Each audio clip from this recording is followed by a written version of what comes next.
Hello, everyone. This is Egg Arthur, or E.G. Arthur if you prefer, and I've been at it again. I've been optimizing various things within LOTRO, and one of my favorite things to optimize is booze runs, the Ale Association and in-league uh, booze delivery quests that are active during certain festivals.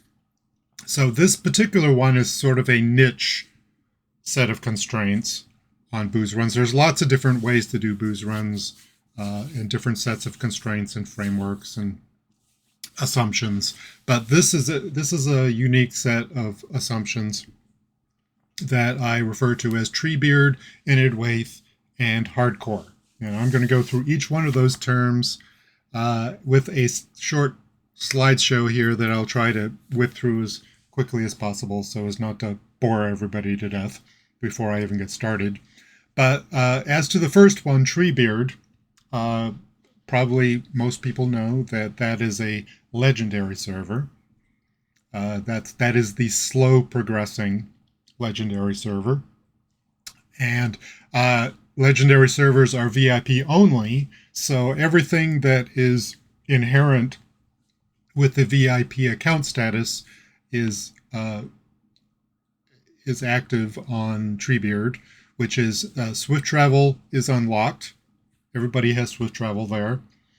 I am going to make a soft assumption that everybody has riding. I say a soft assumption because it's possible that you could be on Treebeard and not have the riding skill.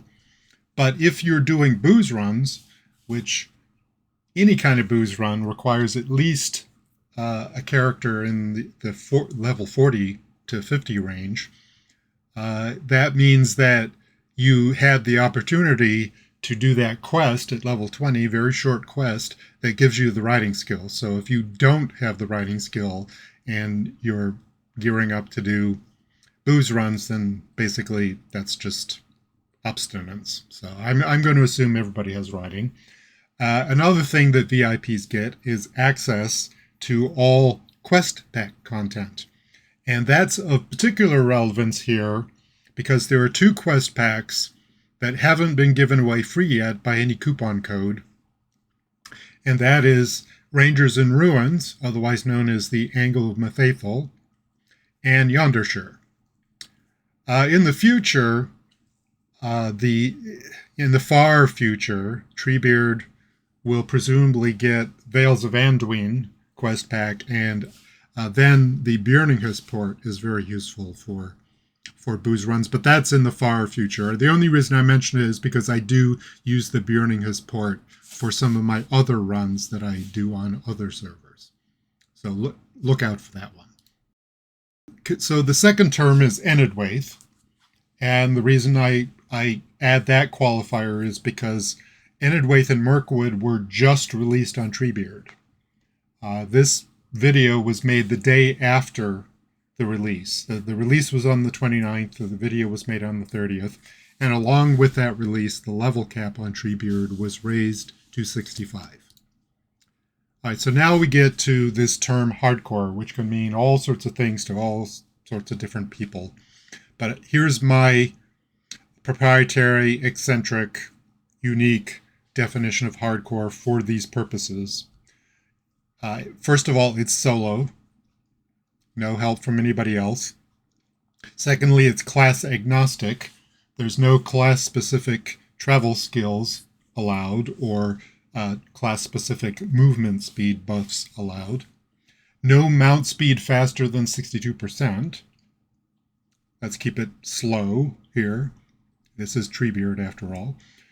No purchased travel enhancements beyond those that are listed on the Treebeard slide. So all the things that are listed there, such as swift travel unlock, riding skill, etc., those are fair game, but nothing beyond that. No reduction of cooldown for travel skills like hurry travel, expedient travel, etc. None of that. No extra milestones.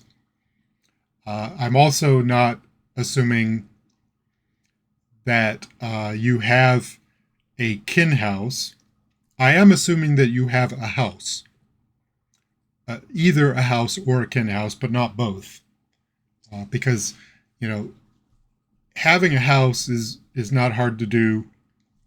Having a kin house, on the other hand, is not something you can do on the spur of a moment, because it takes several months for your kin to develop to the point, or to mature to the point that it can have a kin house.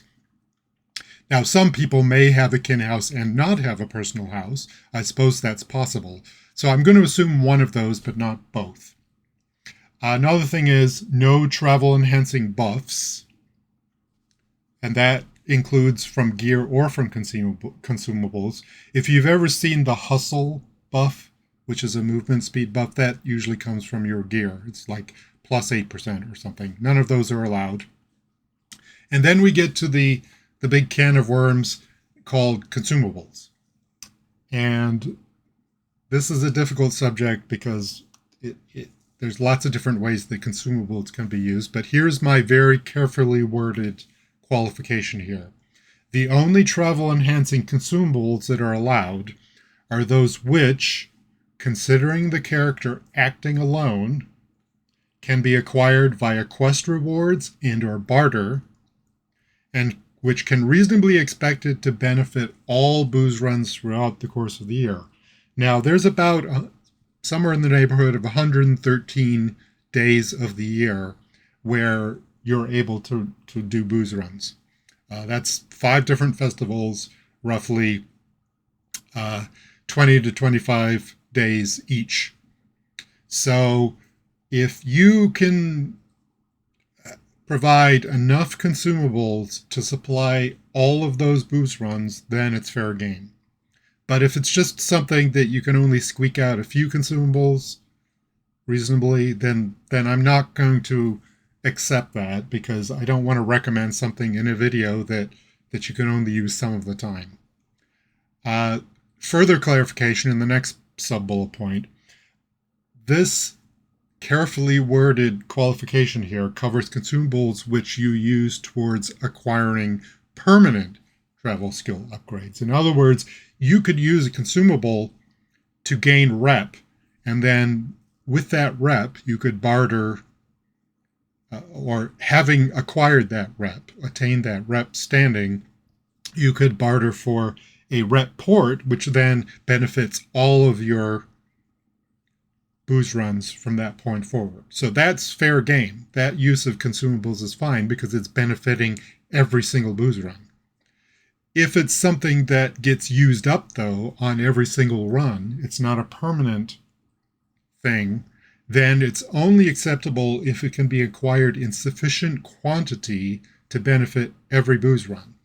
Now, the 2 consumables that I've identified in that latter category, which meet those criteria, are the maps to the Archive of Traceries and anniversary maps, which take you to the Bree fireworks area.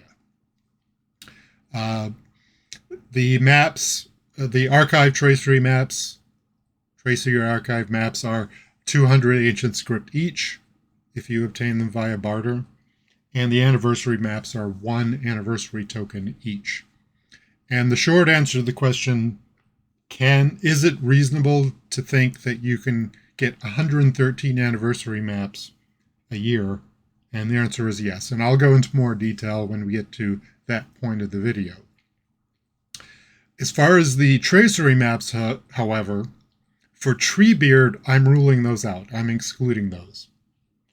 Although they meet the general qualification, on Treebeard, it's not that easy to get ancient script. Many of the instances are too low level to produce traceries to be disenchanted.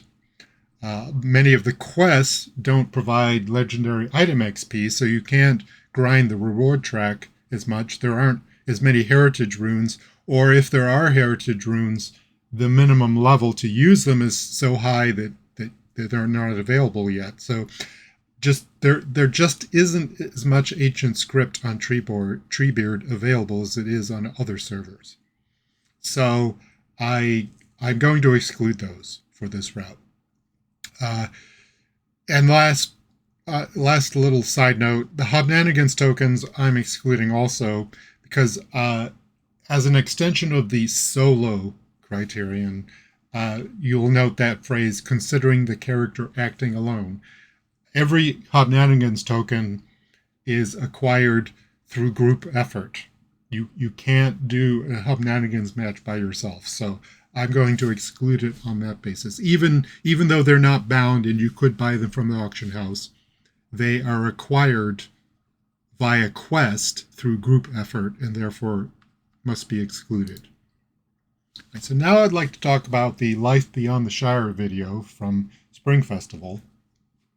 And this was an amazing, groundbreaking video by the Life Beyond the Shire folks, which is, you may know them as Lil Redhead and B4, who are on the official streaming channel for LOTRO at various times. And this video introduced a new set of constraints that I hadn't really considered before, which is to be very frugal and not to assume any travel enhancements. And that, which is a different way of thinking about booze runs. So that video inspired this one.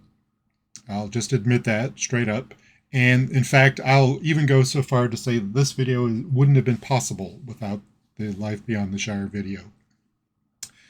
This video here, my video, is stop-by-stop identical to that video, as a matter of fact. One could consider it to be just a derivative. Every single stop is made exactly in the same sequence as their video, although obviously, since the runtime is shorter, I've found quicker ways to get from stop to stop. And lastly, I'd just like to emphasize this video is not meant to upstage or outdo that video. I'd like to consider it an evolution and an update. And when I say update, it's because the game has changed since Spring Festival 2022. I mean, it's always changing, but it's changed in some relevant respects since that video was published. And I'll expand on that in this slide. What has changed? Since that video, there's been 3 relevant categories of changes. One is that Update 33 was released, and that has a couple of impacts. It brought the new Yondershire area, which has a new rep faction, and along with that, a rep port, which I make use of. And also, the entire Shire Stablemaster system was revamped. Now, all of those Stablemasters have a full mesh swift travel between them, and that full mesh actually extends outside of the Shire to Oatbarton in Evendim, Buckland in Bree-land, and Duillond in Eredluin. Now, the only one of those that I actually use in my route is the swift travel to Duillond. Number 2 impact was, as already mentioned, on June 29th, Enedwaith and Mirkwood were released on Treebeard, which you'll see how that has an impact. And as a minor update, and this is in the category of things that got worse from the perspective of booze runs, the direct swift travel from Hrimbarg to Rivendell was removed. So now it's 2 swift travels through Glowin's camp to get from Hrimbarg to Rivendell. And the last slide here to wrap things up, slide-wise, are some miscellaneous prereqs, which you're going to see prereqs like this on every booze run. But the assumption is that the rep ports are acquired, and that means getting the rep, getting the barter currency, doing whatever you need to do. In practice, that imposes minimum level requirements. In this case, the minimum level is approximately 60 because of one of the rep ports. Another thing that's assumed for these booze runs is that the drinks are purchased ahead of time. Most efficiently, buy all of the drinks before the festival even starts, enough for however many booze runs you plan to run in the festival, and that saves time. And also it assumes that the milestone is set for the run. Okay, so let's get started with the run, and as you can see, it starts pretty much the same way that the Life Beyond the Shire one did, where I'm at the Bree-land festival grounds and I'm picking up all the quests. One little nuance here, though, is that I'm avoiding the drink of the best character quest until the very end, and the reason for that is I'm going to lock it. And the reason I'm going to lock it in my quest tracker, because I want that quest, I want to ensure that that quest is available in the quest tracker when I actually go up to Brocken Borings, so that I have a quest tracking arrow to follow. If you don't lock that quest, then I have a tendency to drift to the east or the west, and that wastes some time. So I lock that quest. That's the only one that I lock. All right, so from Bree Festival grounds, take the free port back to West Bree Gate, over to the Prancing Pony, pick up the 2 quests from Parliament Butterbur.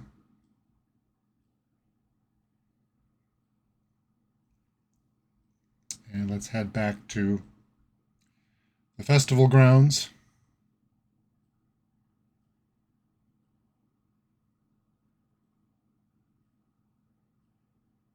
Kind of flubbed my mount there. This is the part where I would be tempted to use a port to Hobnanigans, which I actually don't have on this character, but I do on some others. That would speed it up, but it violates the constraint that I've established. Now, just as a preview, as I finish up the Thornley's Worksite, the Life Beyond the Shire video goes and does a milestone at that point, where the milestone is set to Duillond. I'm not going to do that. It's because of the ongoing changes and just my own optimizations. I've rejected the use of Duillond as the one and only milestone slot, and I'll be using it for something else. So instead of that, what I'm going to do is I'm going to use the relatively new Update 33 Nobottle port in Yondershire, and directly from there head towards Duillond. One thing I'll point out is that Life Beyond the Shire video ports does the milestone and then uses the taxi to get to Thrasi's lodge. But what I've found is the taxi is really not an ideal way to get to Thrasi's lodge from Duillond. It's better to, if you do milestone, it's better to go out the north stairs and then make a diagonal to Thrasi's lodge on a mount. But if you're swift traveling to Duillond, interrupt that swift travel and then go up in this direction, which is just barely leans to the west. It's mostly a northward route. So that's just some micro optimizations. But even with that improvement, I've really found that the Duillond milestone never really was the best way to go. If someone doesn't have the Yondershire rep port, what I would recommend is once you do Thornley's Worksite, double back through the festival grounds to West Bree, to Michel delving, and then from there to Duillond. That would be the alternate if you don't have the Yondershire port. So now, after Thrasi's Lodge, I'm going to do exactly the same as Life Beyond the Shire. I'm going to port to Ost Guruth, and from there make my way through Candaith's encampment to Inn of the Forsaken.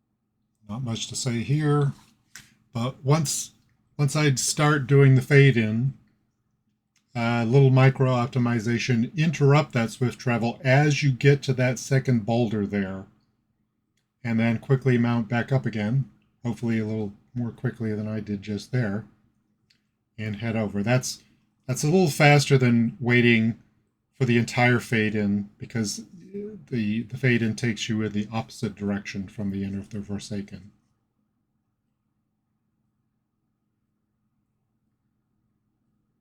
So once again, I'm going to follow the same tracks as Life Beyond the Shire. I'm going to go to my personal house.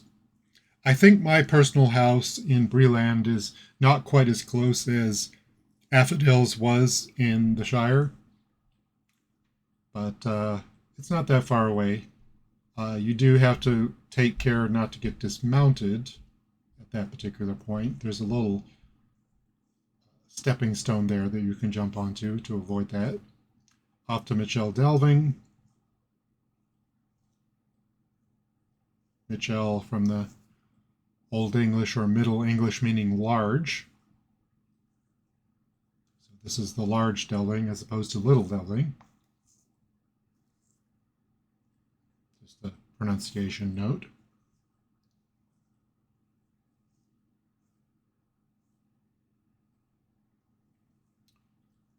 Head in there to do that pickup. And thanks to the revamp of the stable masters in the Shire, instead of heading over via a mounted travel, as Affendale did in the Life Beyond the Shire video, I'm going to go down to the stable master and swift travel to Hobbiton.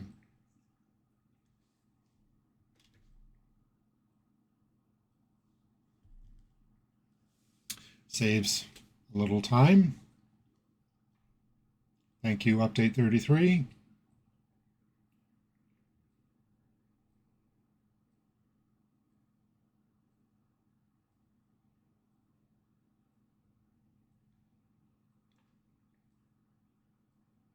No need to interrupt this, because it drops you off right where you need to be.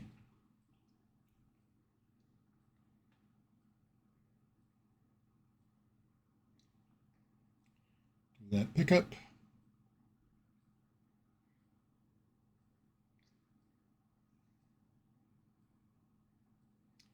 And let's head over to Bywater and the Green Dragon.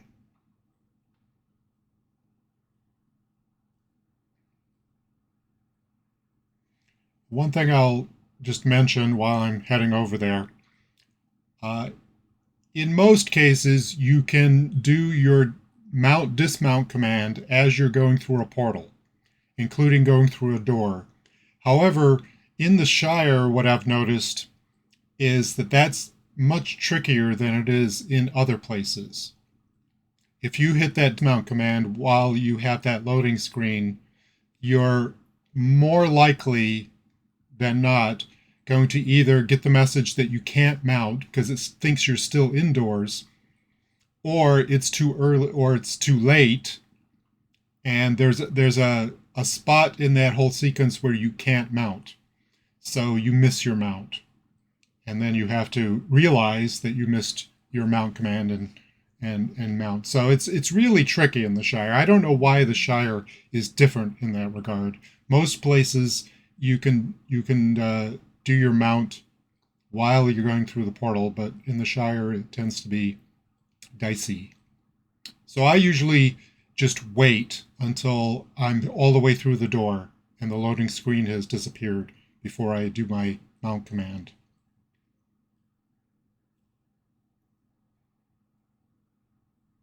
All right. Now to head up to Brockenborings. I've tested the option of trying to make this part go faster by using the new swift travel routes, and I really haven't been able to make that work, so I still just use mounted travel to go up here. Even though there's a full mesh, and I could in theory swift travel to Brockenborings now where I couldn't before, I haven't been able to make that work. So I'm still doing mounted travel for now. And that's why I locked that one quest so that I have a quest guide arrow to head towards and don't veer off too far to the east or to the west. So I'm staying on the straight and narrow here.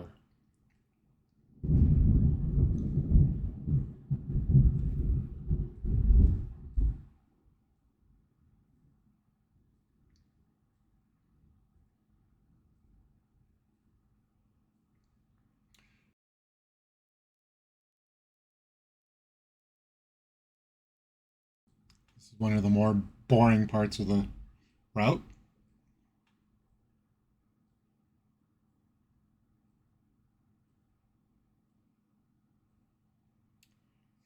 We are.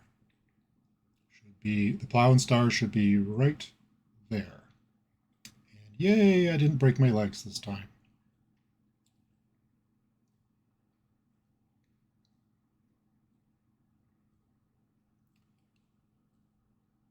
Exit here. When doing this on a war steed on live servers, I generally don't mount at all at that point because the mount takes too long. The distance too short to really get a good acceleration is just not worth it. But when doing this kind of route with a regular mount, I think it's worth mounting. You might save a fraction of a second, but every little bit counts. Oat Barton is another one that's part of the new full mesh Swift Travel network, but I haven't yet figured out a way to leverage that in order to speed that up. I mean, you can't really do much faster than just doing a Swift Travel from Balking Borings. And at this point, I'm going to use the anniversary map. And I'm going to freeze frame and discuss that for a while. So I'm going to make the case that the anniversary maps, even considered in and of themselves, save time on a booze run. And in order to do that, I have a cost-benefit analysis involving some noodling around on a spreadsheet at the end of this video.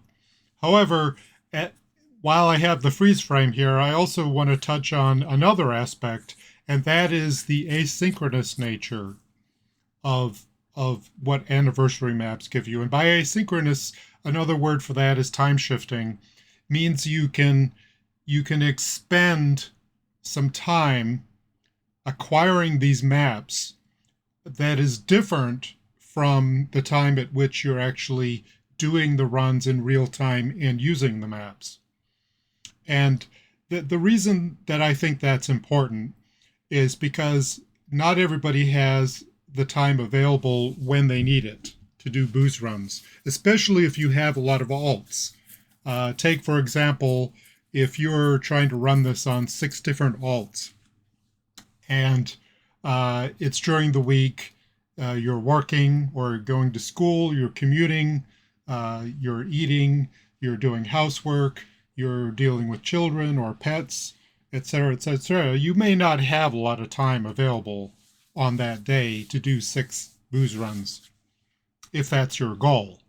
However, if you can save a little time on each booze run, and this isn't going to make the difference in and of itself, but cumulatively, all these time savings can help you get in more booze runs. So the idea is that by diverting some of your tokens during the course of the year into anniversary tokens, and then when anniversary rolls around, get a bunch of anniversary maps, essentially you're investing in a time savings which you can then use at different times of the year.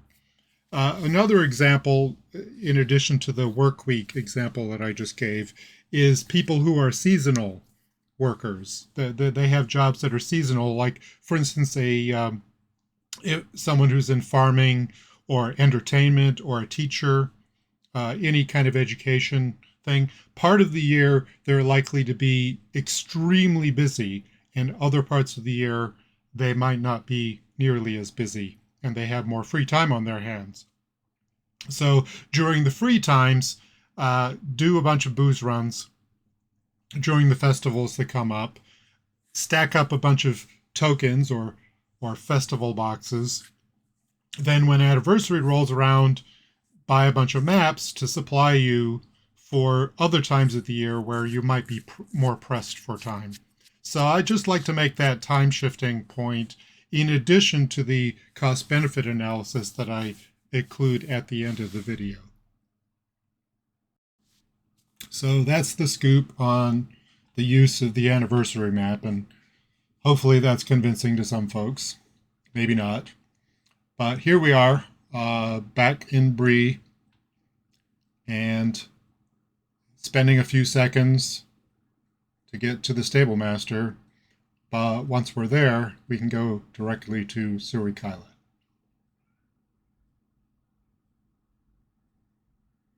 The next stop being Ziggelgund.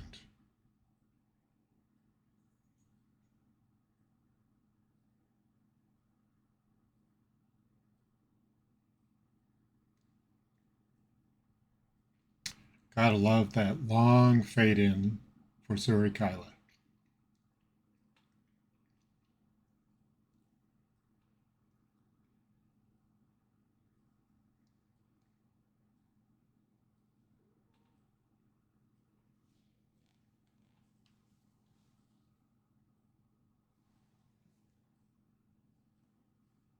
Followed by the long fade out.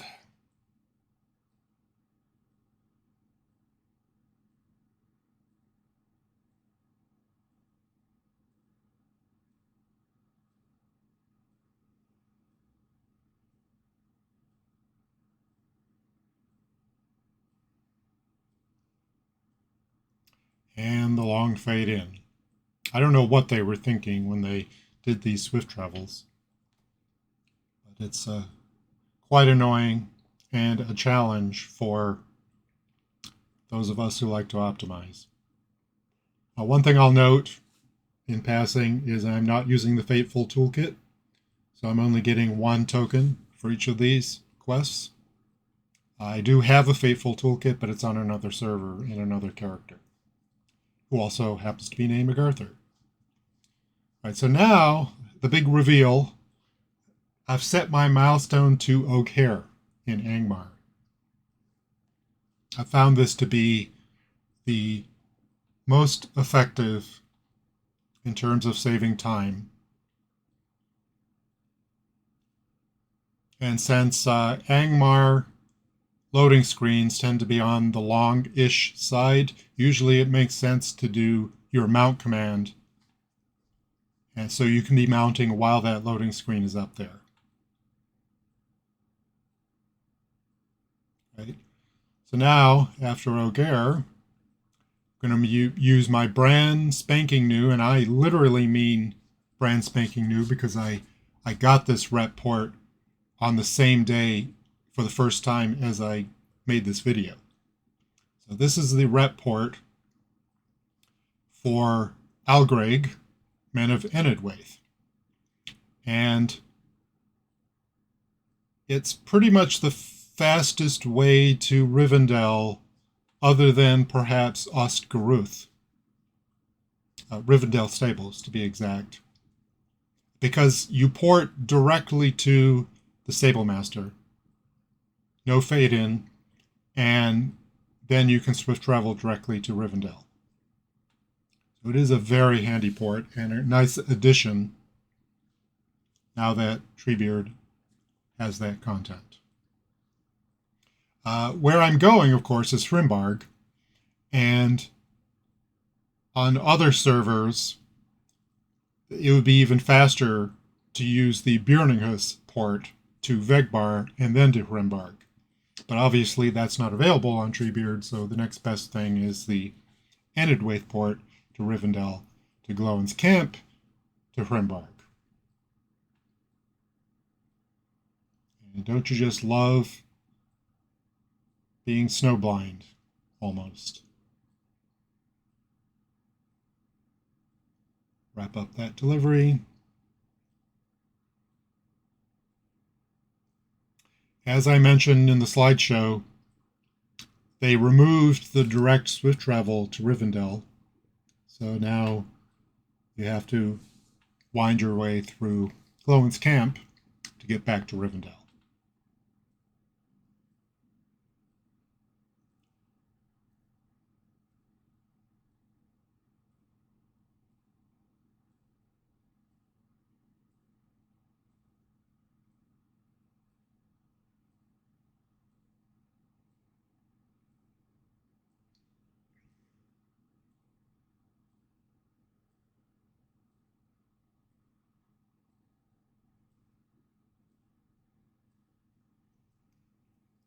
Here I found it useful to do the search for CAN, which is unique and relatively easy to type, rather than trying to scroll through. I kind of picked that tip up from Affadil from the Life Beyond the Shire video, the type ahead there.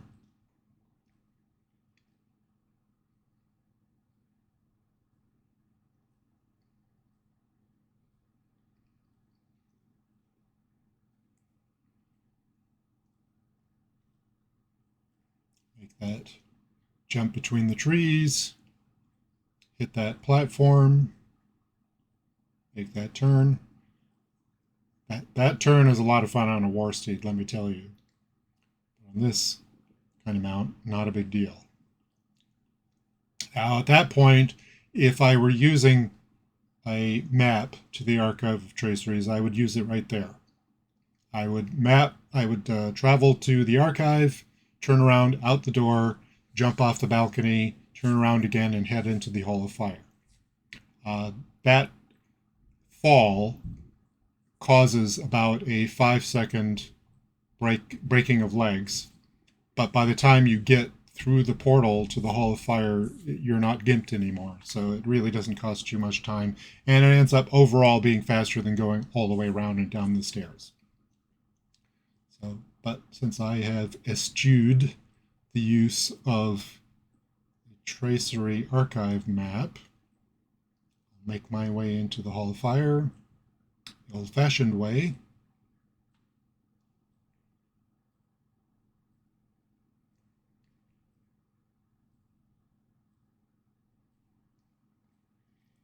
Now, just to talk ahead of the video here, in the Life Beyond the Shire video, after this pickup, Affadil goes out of the Last Homely House to the Last Homely House stablemaster, heads over there to the Rivendell stables, and then heads towards Esteldon.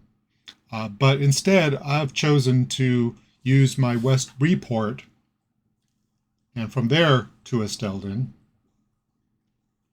The West Bree-port was not used during the run in the Life Beyond the Shire video, but for optimization, I prefer to use it here. So that's one optimization. That saves some number of seconds. But an even bigger optimization is, as I approach Esteldon, interrupt that swift travel and head up via mounted travel. Don't go all the way into Esteldon and then take the taxi. Taking the slow taxi is almost always the wrong choice when trying to optimize booze runs. So even on a mount that's only plus 62%, it makes more sense to interrupt that swift travel and then head up here.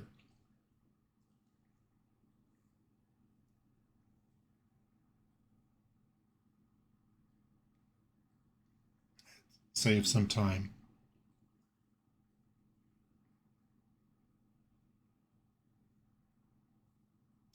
Now I will describe a variant of this route for folks not on Treebeard who don't have Rangers in Ruins. And that would be, instead of heading here after the Hall of Fire, instead do your ret port to Thorin's Gate, do that pickup, go and make your delivery to Italian, and then come here. The reason for that is that if you do this after the Eredluin stuff, then what you can do is from here, you can use the Mission Recruiter Stablemaster, head to Anak Kurfu, from there to South Bree, from there to Ost Guruth, and then from Ost Guruth to make your last delivery. So that is not as fast as doing the Tornhead port, but if you don't have the Tornhead port, that's an acceptable alternative. So just to recap again, if you don't have the Tornhead port, then from the Hall of Fire, go here to Eredluin, do all the Eredluin stuff. Then you use your West Bree port, head towards Estelden, go to Othrakar. From Othrakar, Mission Recruiter, Anak Kurfu, South Bree, Ost Guruth, and then from there to make the last delivery. But if you do have the Tornhead port, this is the best sequence. Do the Eredluin stuff. When you're done with that, do the Tornhead port in the angle, and then head to the last delivery. So those are the two alternates.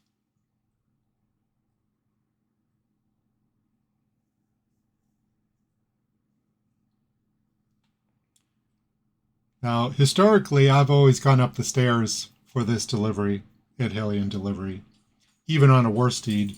But after seeing the Life Beyond the Shire video and watching Affadil go up the ramp, I did some measurements and testing and determined that on a Worsted, it's faster to go up the ramp. On a regular mount, it's roughly the same duration going up the stairs or going up the ramp, but it's a lot less hassle going up the ramp, so I'm sticking with the ramp approach from now on. All right, make that delivery. Now we just have one more delivery, and this is where I'm going to do the Tornhead port. I keep wanting to say Thornhead, but it's Tornhead. And from this point on, it's precisely the same as the Life Beyond the Shire video.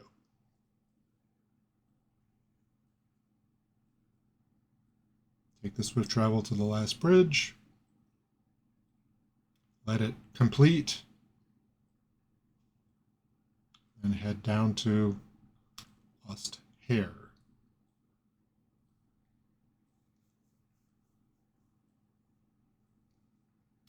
So while I'm doing that, I'm going to do a quick recap.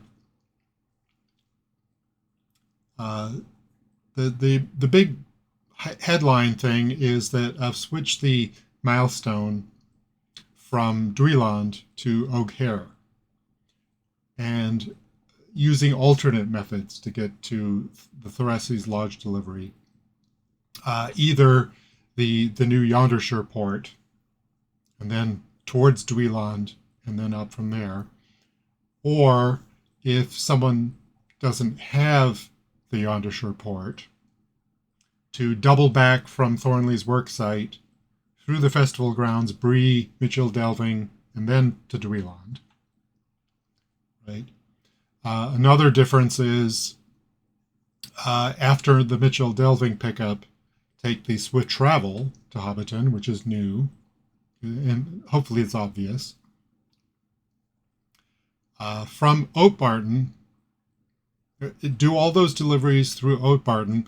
Then Oatbarton is where I use the anniversary map, but in order to get to West Bree and then to Surikaila. But if you don't want to go that route, you could always just take the same route as Life Beyond the Shire and go through Ostfarud and then to Surikaila.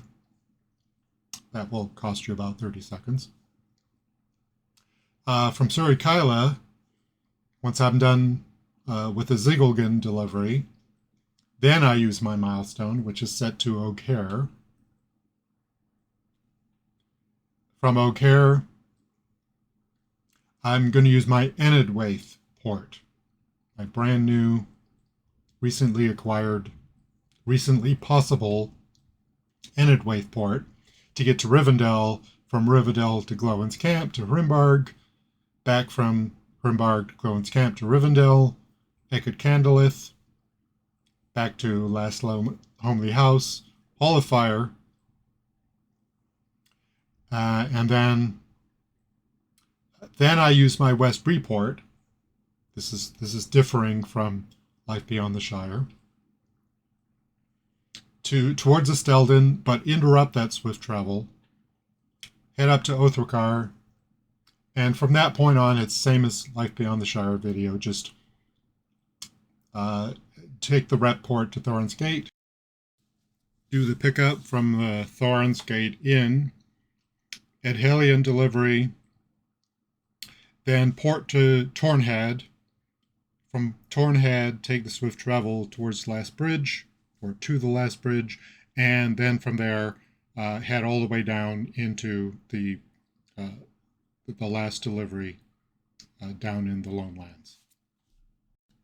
So to demonstrate why it makes sense to use an anniversary map here, I'm going to resort to a spreadsheet, and apologies to all those who are allergic to spreadsheets or flunked out of bookkeeping class or just don't like this kind of analysis. But in any case, here's a very simplistic spreadsheet to do a cost-benefit analysis. Up the top there in the B column is the number of boxes that one acquires for a full run, a full booze run on average. And yes, I'm aware that you have to barter these in pairs. That's why I say on average it's 11 boxes. And then it's 6 anniversary tokens per festival box. So multiply that out, it's 66 tokens per run. I'm going to put just a nominal time there of 30 minutes. Actually, what I show here is less, but we'll say 30 minutes to be conservative. So that's 2.2 tokens per minute. It's 1 token per map, so the acquisition rate of 2.2 maps per minute. If we invert that, we get 0.45, 45, 45, etc. minutes per map. That's the cost. Now let's compare that to the benefit. And I'm going to put down 0.5 minutes, 30 seconds. It's actually, that's conservative as well because it's actually more like 35.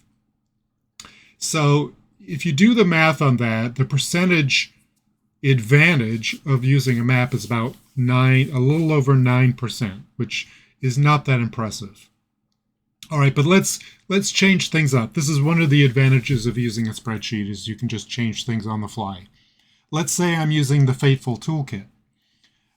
Every quest that would normally give 1 token on a booze run now gives 2. So I get twice as many tokens, twice as many boxes. And the Fateful Toolkit also applies when you open the box. So instead of getting 6 tokens, we get 7. Now our percentage is much higher, 61%. Let's put that back to what it was. And now let's pretend that we're running on a live server with a higher level character who has a war steed, has the Björninghes port, and can use a tracery map. Those 3 things together save a few minutes on the run, quite a few minutes on the run. So now we're down to the 25-minute range. And that makes a difference too. Now the difference is about 24%. Okay, and then for the final analysis, let's pretend that high-level character also has a Fateful Toolkit. So now, again, we're 22 boxes, 7 per box. See, now we're up to quite a hefty percentage. So although it may seem like it's a very slim advantage, if you start making all of these other adjustments, it's actually a very large advantage. Also, I think that there are some intermediate values of travel skill upgrades, like not necessarily the 5-minute cooldown, but maybe the whatever it is, 25-minute, 35-minute cooldown, where you would follow this same route or something similar to the same route and still get the benefit of the anniversary map. If you go to the full whale, what I call the whale run, where you have a whole bunch of milestones and 5-minute cooldowns for everything, then probably there's no use for the anniversary map because you're already saving enough time. That's a 20-minute run. But somewhere in the intermediate range probably would be ideal. Another thing to bear in mind is that the map not only saves you time, it also saves you money. Instead of doing 2 swift travels from Oakbarton, 1 to Ost Guruth, and then to Surikaila, it's only 1 swift travel. So it's not a huge consideration, but it does save you some money as well.